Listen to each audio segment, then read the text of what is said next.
the basic ethics or the duties or the code of conduct in your business. That is what dharma is. And one more dharma is all about the religious aspect. Raja Ram Mohan Roy is considered as the father of modern India.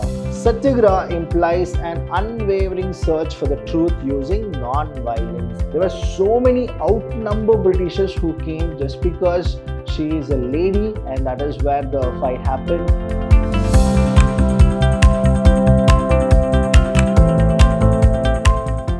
Hello everybody, a warm welcome to one and all. I'm Vidhyaashram from the Department of Commerce and Management in Vidhyaashram First Grade College, the Temple of Excellence. Welcome to the first unit of the first session.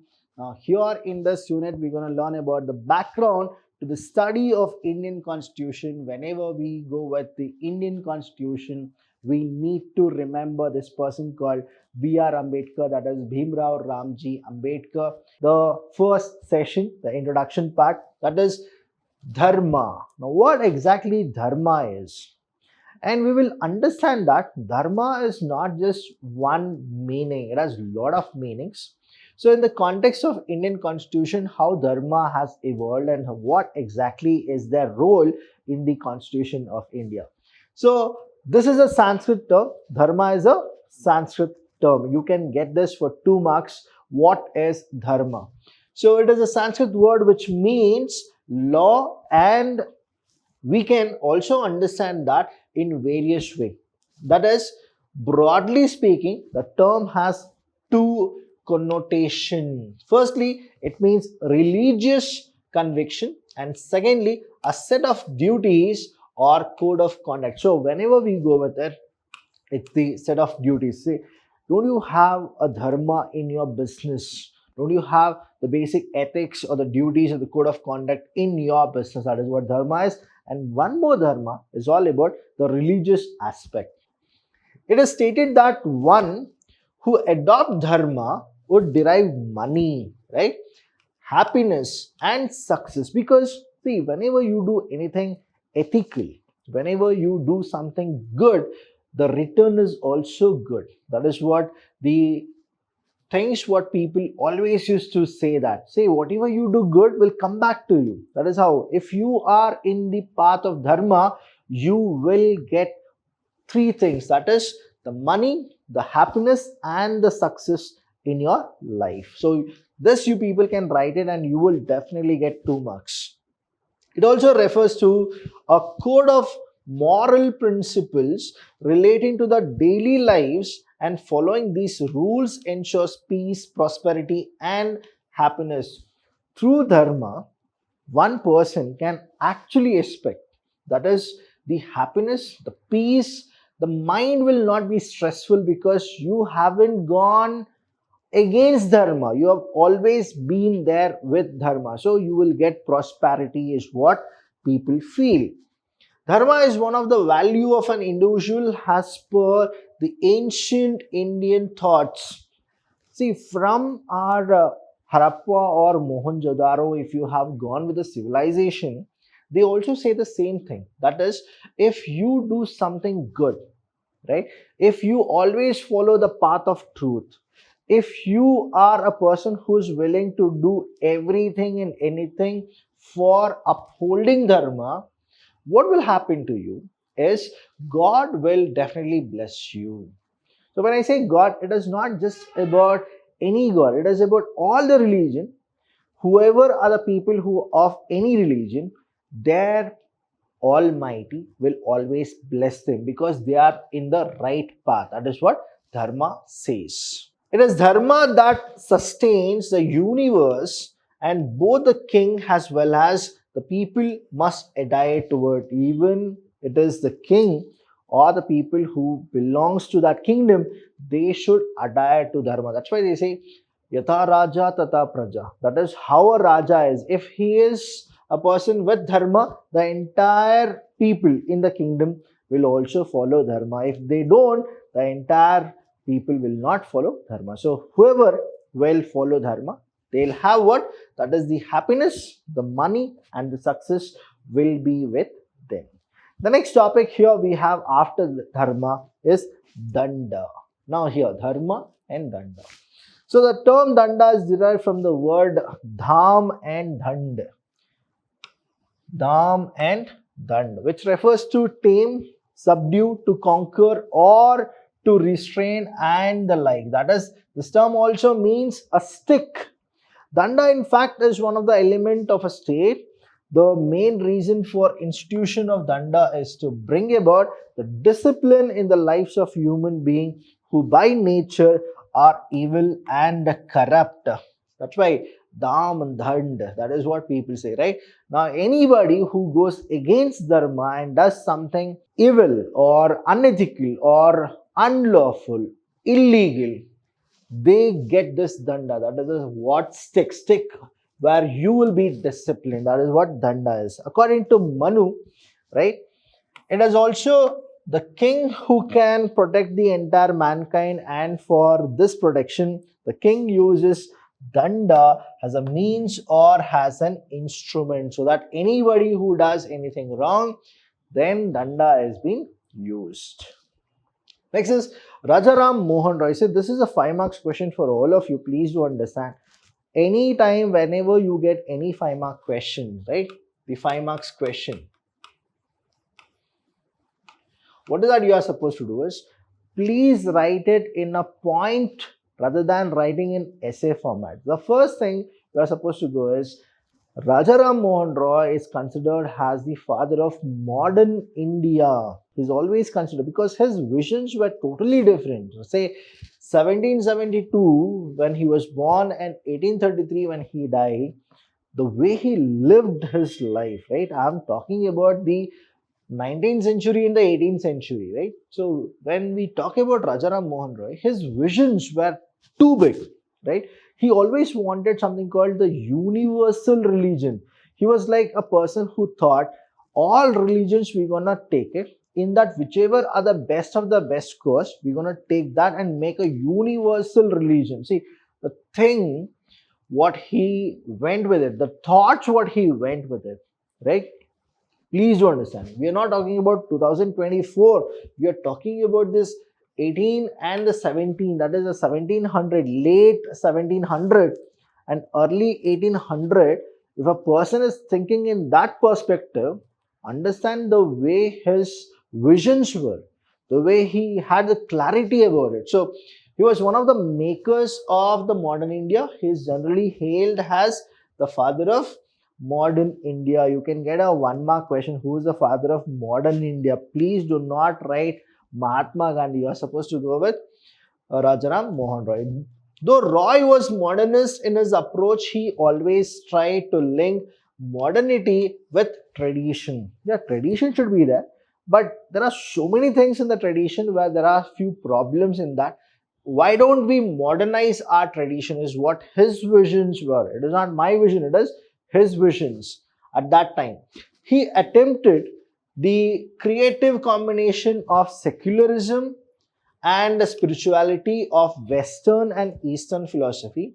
His attitude towards religion was eclectic. Now, here when you go with it, please do understand, we aren't talking about 2024, the 21st century.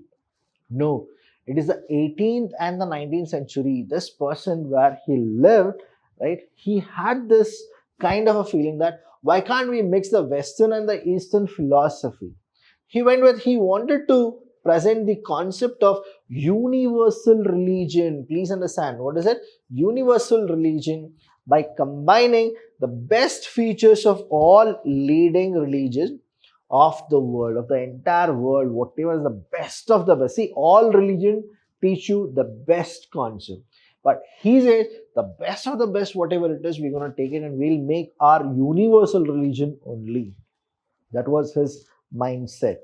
Next thing, here the same way, the philosophy, if you go with it, that is Roy's political philosophies, please do understand, he went with liberalism. So Roy advocated liberal principles in all walks of life. In the religion field, Roy stood for tolerance, a non-communal approach to all problems, and secularism.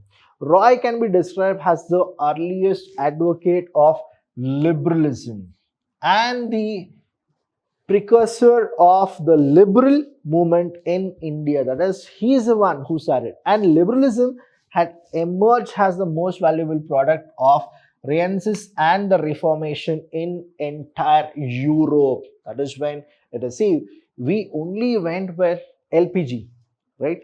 Liberalization, privatization, globalization, 1991. But he was talking about liberalism in the 18th and 19th century. Just understand that. It captures some of the best brain in the 19th century, Europe and America. It became the combination and the dominant ideology of the first phase of religious and social reform in India. So that is what the contribution of Royce is. Next is Roy's political liberalism, the same continuation if you go with it. Liberalism in belief, that is, brief stands for the value and dignity of the individual personality, the central position of the man in the historical development, and the faith that people are in the ultimate source of all power. In liberalization and the liberalism, there is no scope for arbitrary and disposed use of authority in any field, whether it is the religious, social, political, or economic. So that is what his visions and his ideas or the ideologies were. Next is, please do understand this topic which I'm doing it, right? Now this can come for say 5 marks. So please understand, that is subaltern studies.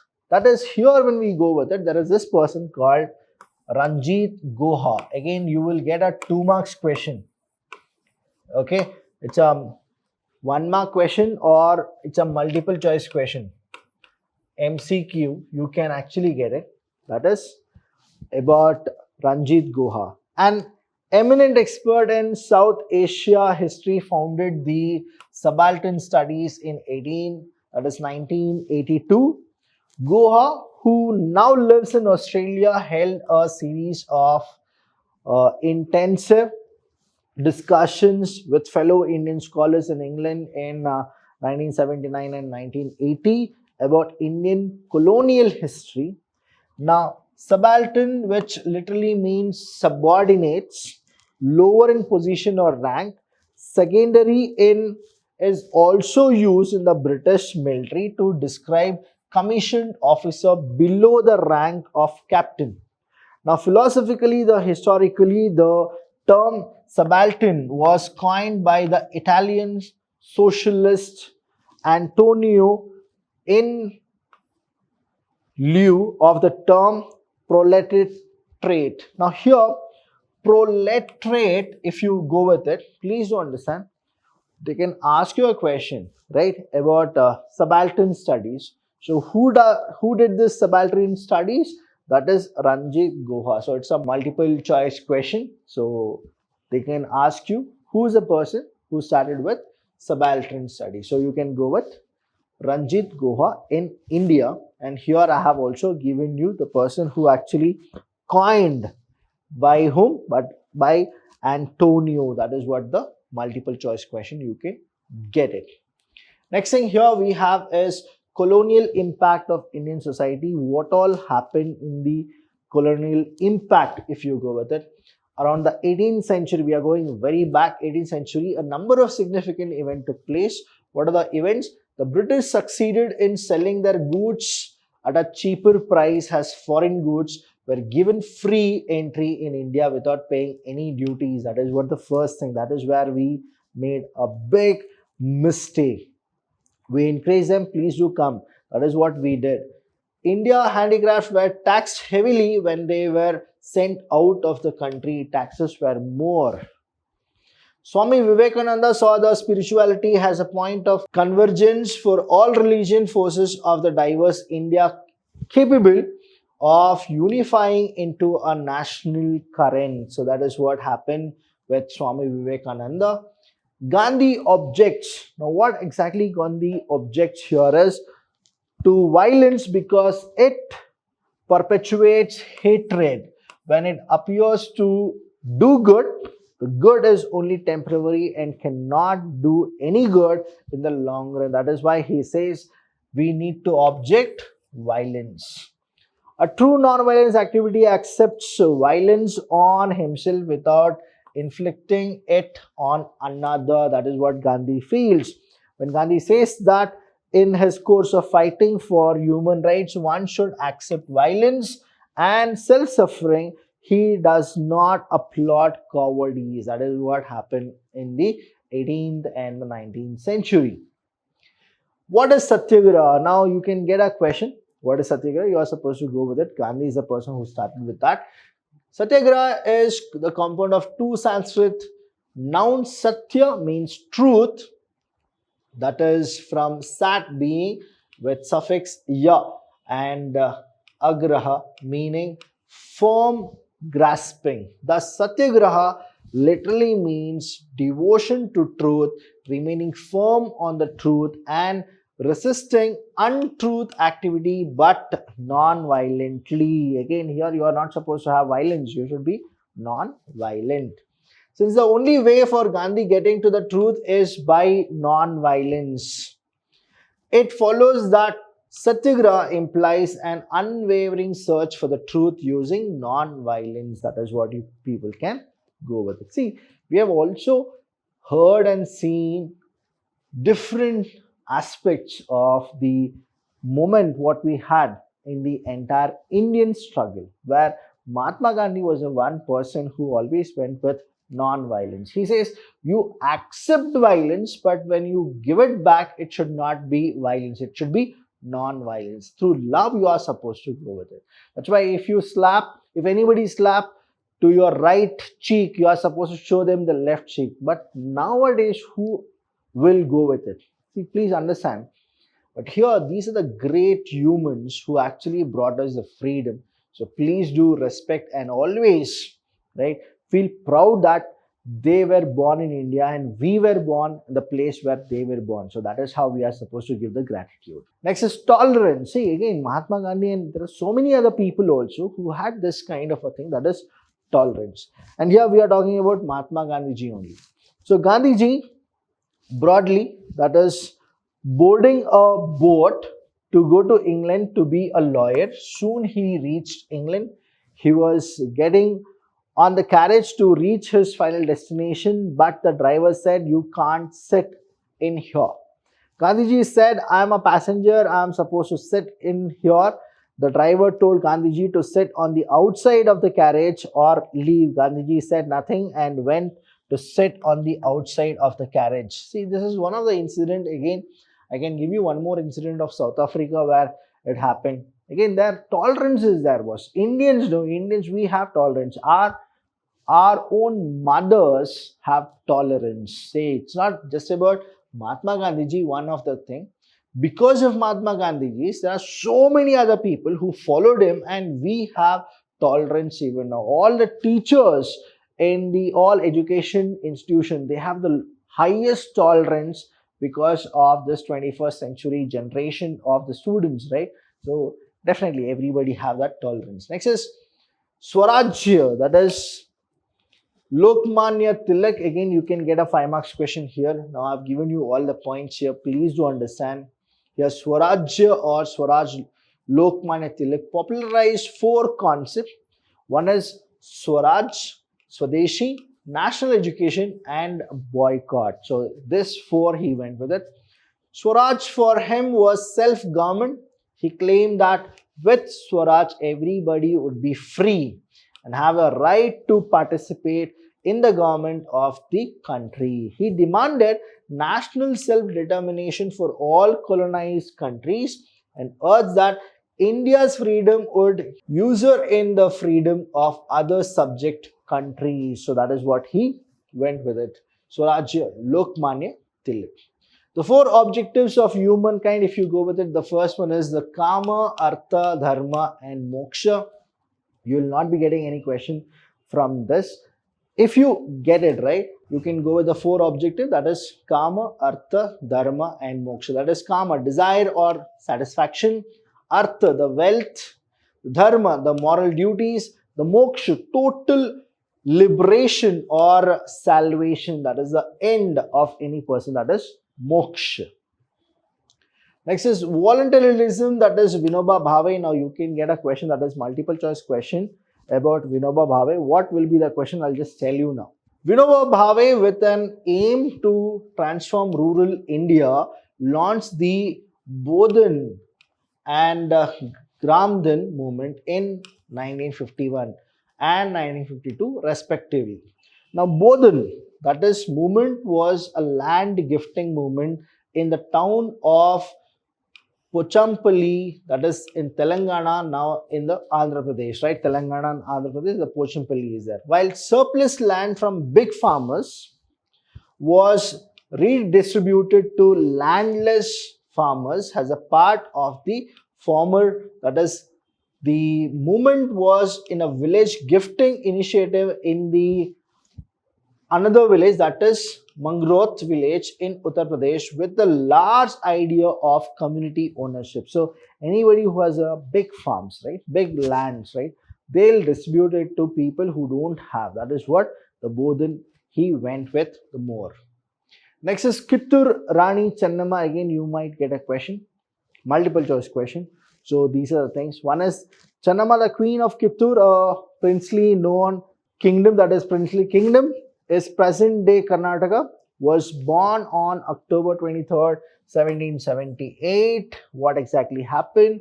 She is a person who said no to the Britishers. She had a fight with the Thakre and then she couldn't defeat them because there were so many outnumbered Britishers who came just because she is a lady, and that is where the fight happened. And then at last they imprisoned her. That is what the story about Kittur Rani Channamma here.